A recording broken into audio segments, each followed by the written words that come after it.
I like Hollow Knight. He likes Hollow Knight. She likes Hollow Knight. Everyone fucking loves Hollow Knight. So today I will recount how I made this project. The diorama depicts the moment when we see the Hornet for the first time in a Greenpath. So here is the main image. It looks pretty nice, but something is lacking. Let's crop the top and extend the bottom. Already looks much better, but still not enough details and too much of a free space at the bottom. If you've ever been to the Greenpath, you're familiar with these bubbling pools of acid or some shit, with their variety of vegetations and different rocks around them. This place, for example, looks especially nice, with some sort of beach and a stony cliff. Just drop the nice acid pool right there. Now copy-paste the bushes a few times, a few nicely looking pieces of rocks, a few pieces of grass, and there you have it. With the Hornet I decided to go with something slightly different from what we see in the game. I prefer the extended and more realistic art, which I will follow during my sculpting process. Using some paper clips and some random pieces of wire I had lying around, I assembled the armature. Then I built up the major part of the body using the combination of green stuff and milliput. Also I made the base for the blade using combination of milliput and brass tube. Add a ring to the opposite side of the needle and build support for the cloth using green stuff. And lastly build the cloth itself using Tamiya epoxy putty and also add some additional volume to the head. My favorite part was sculpting the folds at the back of the cloth. Look at it. What a beauty! The painting process was quite simple. First I primed it in black using Vallejo spray primer. Base coat the cloth in the darkest red I have, and then gradually build up the highlights.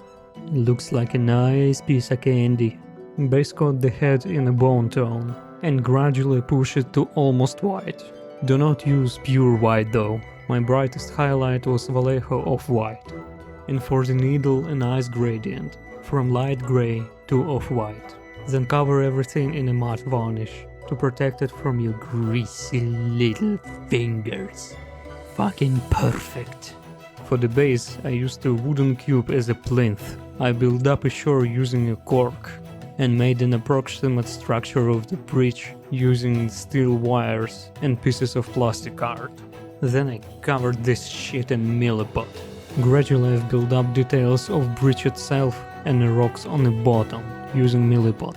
Also I used milliput to build up general volumes for the bushes on other side of the bridge. Add some more rocks and branches. Branches once again were made from paper clips. And now it's time to add the grass. Look at this. Look at this tiny fucker. Here is a nice compilation of the progress.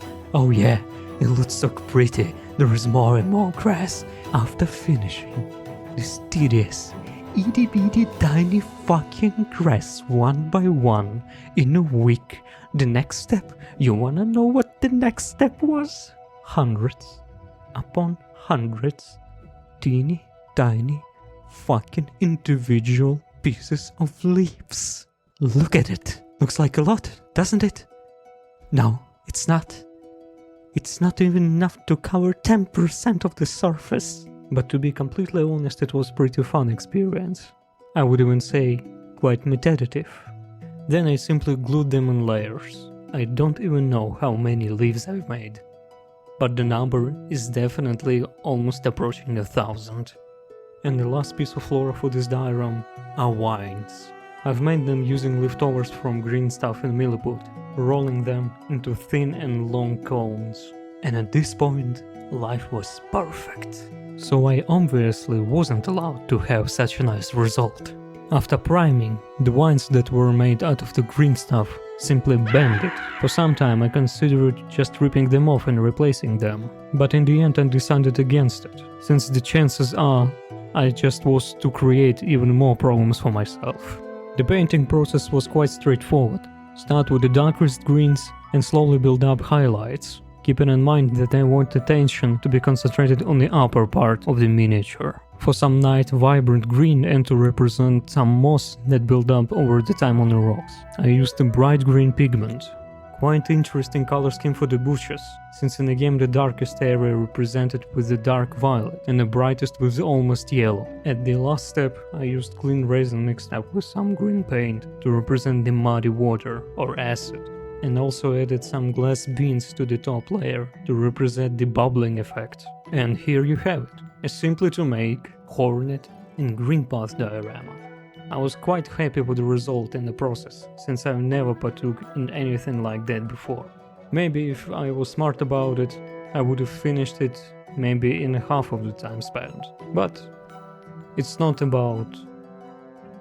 whatever the fuck. No, it's not about the journey. It is about the finished result, and I'm happy with the finished result. Fuck you, goodbye, don't come back, don't subscribe.